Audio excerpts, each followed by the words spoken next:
Falar sobre o equilíbrio estático, um conceito fundamental na física que está presente em diversas situações do dia a dia. Mesmo quando não percebemos, já pensaram em como um prédio enorme consegue ficar de pé sem cair? Ou como uma cadeira não tomba quando nos sentamos nela? Tudo isso é possível graças ao equilíbrio estático. Ele ocorre quando um objeto está parado, sem movimento ou rotação, porque as forças e os torques que agem sobre ele estão equilibrados. Isso significa que a soma de todas as forças é igual a zero, e a soma de todos os torques também é zero. Em outras palavras, o objeto não se move nem gira. O equilíbrio estático é muito usado na construção civil para garantir a segurança de prédios e pontes, no design de móveis e até em esportes, como yoga e ginástica, onde é preciso manter posições estáveis.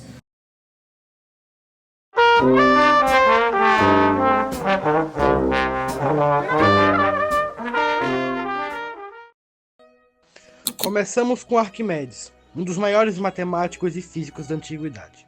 Ele viveu no século III em Siracusa, uma colônia grega na Sicília, e foi pioneiro no estudo da alavanca e dos centros de massa. Arquimedes não apenas formulou as bases matemáticas para o funcionamento das alavancas, mas também realizou experimentos práticos para demonstrar como pequenas forças poderiam gerar grandes efeitos quando aplicadas corretamente. Seu princípio de equilíbrio e alavancagem, sintetizado na célebre frase "Dê-me um apoio e moverei a terra", ilustra sua visão revolucionária sobre o uso das forças. Além disso, ele investigou a flutuabilidade e formulou o famoso princípio de Arquimedes, que descreve a força de empuxo em corpos submersos. Esses estudos não apenas marcaram o início da estática como disciplina, mas também influenciaram tecnologias de engenharia que permaneceram em uso por séculos. Avançando para o Renascimento, encontramos Simon Stevin, um engenheiro e matemático holandês do século XVI. Stevin conduziu experimentos meticulosos para explorar as forças em planos inclinados, utilizando dispositivos simples como tábuas e pesos para medir as tensões e os efeitos da gravidade em diferentes inclinações. Ele demonstrou que a força necessária para manter um objeto em equilíbrio em um plano inclinado é proporcional ao ângulo do plano e ao peso do objeto, um avanço significativo para a compreensão do comportamento das forças e estruturas. Sua obra, como The Beginnings in the Washington, Os Princípios da Ciência do Peso, em tradução, tornou-se um marco no desenvolvimento da estática, fornecendo ferramentas matemáticas essenciais para os engenheiros de sua época. Isaac Newton, no final do século XVII, avançou ainda mais o estudo do equilíbrio ao formular suas leis do movimento. Embora mais conhecido por suas contribuições à dinâmica, Newton também aplicou seus princípios ao equilíbrio estático. Sua segunda lei, em particular, permite calcular a força necessária para manter um objeto em repouso ou em movimento uniforme, enquanto sua terceira lei, que afirma que toda ação tem uma reação igual e oposta, é essencial para o entendimento de interação entre forças opostas em estruturas. Newton também formalizou o conceito de força como uma quantidade vetorial, facilitando o desenvolvimento de métodos matemáticos para prever a estabilidade de sistemas complexos. Além das figuras marcantes já mencionadas, o desenvolvimento do equilíbrio estático atravessou diferentes épocas e civilizações, e teve diferentes estágios de civilizações do mesmo período. Por exemplo, as civilizações do Egito e da Mesopotâmia já demonstravam um entendimento prático do equilíbrio estático muito antes de formalizado como ciência. As construções das pirâmides egípcias e o sistema de irrigação mesopotâmios requeriam uma ampliação instintiva dos conceitos como a distribuição de peso e o equilíbrio das forças, embora os registros estejam escassos. A precisão dessas estruturas trouxe uma experimentação empírica significativa. Na China antiga, engenheiros como aqueles que trabalharam no Grande Canal também empregaram o conceito de equilíbrio, usando alavancas e outros mecanismos simples para mover grandes volumes de terra e água. Textos como Mose, de filósofos da escola maoísta, mencionam princípios básicos da mecânica, que se relacionam ao equilíbrio estático, mostrando como diferentes culturas desenvolveram ideias paralelas. No período medieval, o equilíbrio estático continuou a ser explorado, embora de forma mais limitada devido à prevalência das tradições escolásticas e ênfase da escola esotérica. A retornada do interesse pela engenharia prática durante a Idade Média tardia, especialmente na Europa, resultou na aplicação dos princípios de equilíbrio em obras de arquitetura gótica, como catedrais e pontes. O uso de contrafortes e arcos ogivais para distribuir força é um exemplo claro de como a prática de engenharia foi moldada por conceitos primitivos de estática. No século XIX, a Revolução Industrial trouxe muitas necessidades urgentes da teoria, mais precisa sobre o equilíbrio e resistência de materiais. Estruturas de ferro e aço, como pontes, ferrovias e arranha-céus, exigiam cálculos detalhados para garantir segurança e eficiência. Engenheiros como Gustav Eiffel e John Holbein aplicaram conceitos avançados de equilíbrio estático para projetar obras monumentais, como a Torre Eiffel e a Ponte Brooklyn, que permanecem como marcos de avanço técnico e científico até hoje.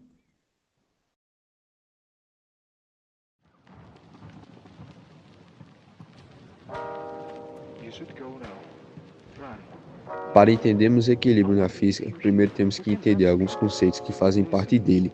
Assim sendo, a primeira lei de Newton, a inércia, o centro de massa e o torque. A lei da inércia afirma que um objeto parado continuará parado e um objeto em movimento seguirá na mesma velocidade e direção, a menos que algo interfira. Esse conceito é essencial porque o equilíbrio depende de forças que podem manter ou mudar o estado de um objeto. Um exemplo da lei da inércia seria quando o carro freia bruscamente e os passageiros tendem a se mover para a frente, porque a inércia quer manter o movimento original. Agora que sabemos como os objetos resistem a mudanças, precisamos entender o ponto-chave nas análises de forças. O centro de massa é como se fosse o ponto de toda a massa do objeto estar concentrada.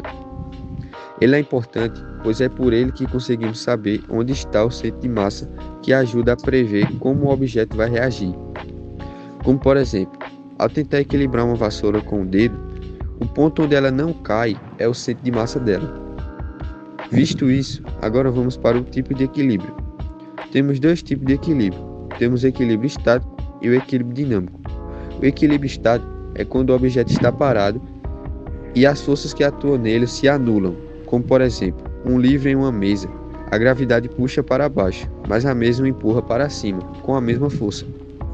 O equilíbrio dinâmico é quando o objeto está em movimento constante, com forças equilibradas, como por exemplo, um carro que vai em linha reta a uma velocidade constante. O equilíbrio é dividido em três classificações. O equilíbrio estável, que é quando o objeto volta à posição inicial após ser deslocado, como por exemplo, uma bola no fundo de uma tigela. O instável, que é quando o objeto se afasta ainda mais da posição inicial, como uma bola no topo de uma colina. O indiferente, que é quando o objeto permanece parado, onde foi deslocado, como por exemplo, uma bola em uma superfície plana. Agora, para fechar o conceito de torque, o torque é a tendência de uma força girar um objeto em torno de um eixo. Ele é calculado multiplicando a força pela distância do ponto de aplicação ao eixo de rotação. Um exemplo de torque é quando você usa uma chave de fenda para girar um parafuso. O torque é o que faz esse parafuso rodar. Continuando no exemplo anterior, para encontrar o centro de massa da vassoura, eu seguro ela com as duas mãos em cada ponta e tento bater palmas. Por enquanto, apenas uma mão está se movimentando, pois o atrito nela é menor, já que ela está equilibrando um peso menor. Já a outra mão não se move, pois está equilibrando um peso maior. Quando a primeira mão está próxima ao centro de massa, ela vai começar a equilibrar um peso maior. Nisso, a outra mão também começa a movimentar.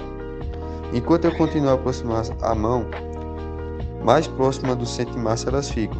E é nesse exato ponto onde a força presa está atuando. A terra está puxando a vassoura para baixo nesse exato ponto, o que faz com que as forças se anulem, e assim a vassoura fique em equilíbrio. Uma coisa interessante é que o centro de massa está mais próximo ao corpo massivo. Para começar, vou falar dos materiais que utilizaremos para demonstrar o experimento. Utilizaremos 2 garfos, um palito e uma garrafa ou copo, para demonstrar como o equilíbrio e o centro de gravidade funcionam na prática. Os garfos serão posicionados de forma que fiquem interligados pelas extremidades, formando uma espécie de estrutura única. Eles atuarão como contrapeso no sistema, ajudando a distribuir o peso de maneira uniforme. O palito, que pode ser de dente ou de fósforo, será utilizado como ponto de apoio principal. Ele será colocado de forma estratégica, equilibrando-se na borda da garrafa ou do copo.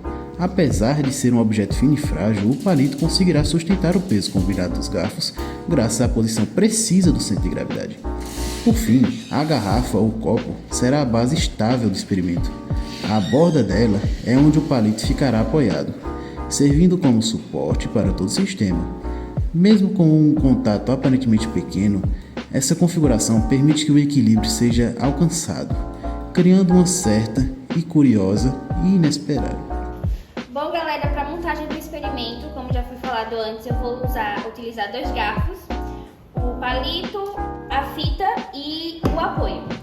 Eu vou juntar os garfos assim, um em cima do outro, e vou prender eles com a fita.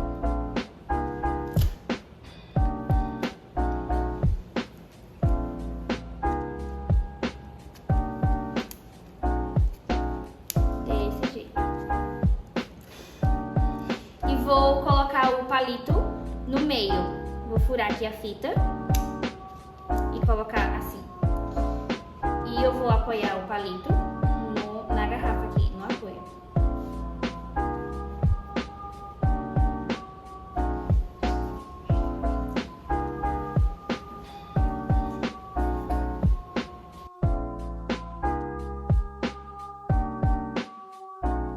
É importante lembrar que chamamos de equilíbrio a situação em que uma partícula ou corpo extenso está sujeito a uma força resultante nula. Esse conceito é sustentado pela primeira lei de Newton, conhecida como lei da inércia, que afirma que um corpo enquanto a força resultante sobre ele for zero. Em outras palavras, se a soma das forças que atuam sobre um objeto é nula, ele permanecerá em repouso ou continuará seu movimento uniforme, dependendo das condições iniciais. No nosso experimento de equilíbrio estático, estamos lidando com o caso em que o objeto está em repouso, e o objeto é garantir que ele permaneça assim. Esse tipo de situação é conhecida como equilíbrio estático, e ocorre quando a força resultante quanto o somatório dos torques sobre o corpo são nulos. Força resultante e torque. Agora vamos aprofundar os 2 conceitos essenciais para entender o equilíbrio estático. Força resultante. Em um corpo em equilíbrio, a soma vetorial de todas as forças aplicadas deve ser zero. Isso significa que todas as forças atuantes estão equilibradas e se cancelam mutuamente. No experimento, isso é alcançado quando as forças gravitacionais e de suporte, como a que exerce o palito no caso dos garfos, estão em equilíbrio e que mantém o sistema parado. Torque. Além de uma força resultante nula, o equilíbrio exige que a soma dos torques também seja zero. O torque é a tendência de uma força causar rotação em torno de um ponto, e é calculado pela fórmula T igual a força vezes D, onde torque é T, e F é a força aplicada. D é a distância perpendicular entre o ponto de aplicação da força e o eixo de rotação. No experimento, ao equilibrar os garfos no palito, posicionamos o centro de massa do sistema em um ponto onde os torques se anulam, impedindo que o conjunto gire para um lado ou para o outro. Isso ocorre porque o produto da força, peso dos garfos, pela distância ao ponto de apoio, se equilibra de tal maneira que o torque total é zero. A importância do centro de gravidade. O centro de gravidade é o ponto em que podemos considerar que toda a massa do objeto está concentrada, e é neste ponto que a força gravitacional atua. No experimento, o centro de gravidade do conjunto de garfos e palitos precisa estar exatamente alinhado com o ponto de apoio para garantir o equilíbrio. Esse ponto é essencial para que o sistema se mantenha estável, pois se ele estiver ligeiramente deslocado, o sistema tenderá a girar até que o torque seja nulo. Exemplo de cálculo de torque para o equilíbrio. Vamos considerar que cada garfo exerce uma força de 5 newtons e que o ponto de apoio está a uma distância de 0,2 metros do centro da massa de cada garfo. O torque de cada garfo em relação ao ponto de apoio seria T igual a F vezes D igual a 5 newtons vezes 0,2 metros igual a 1 nanômetro. Para que o sistema permaneça em equilíbrio, o torque gerado por cada garfo deve se contrabalançar, ou seja, os torques para a direita e para a esquerda do ponto de apoio devem somar zero. Esse equilíbrio de torques é o que permite que o sistema não gire, demonstrando que ele está em equilíbrio estático. Para finalizar, com este experimento sobre equilíbrio estático, conseguimos observar a aplicação direta dos conceitos de força, torque e centro de gravidade. Ele ilustra perfeitamente como o equilíbrio é alcançado quando temos forças e torques que se anulam. Agora, passo a palavra para João Pedro Ramos, que irá apresentar as conclusões finais e a importância desses princípios na compreensão de diferentes situações cotidianas e científicas, onde o equilíbrio é fundamental.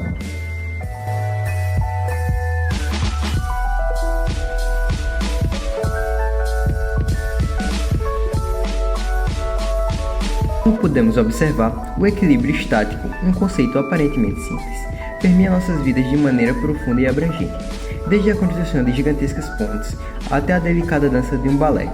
Os princípios do equilíbrio são alicerces invisíveis que sustentam nosso mundo. A jornada do conhecimento sobre o equilíbrio nos levou de Arquimedes com suas ideias sobre alavancas até os avanços da física moderna.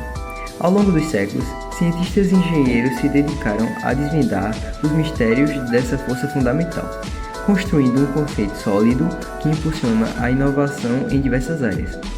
Mas o estudo do equilíbrio não se limita aos laboratórios e às salas de aula.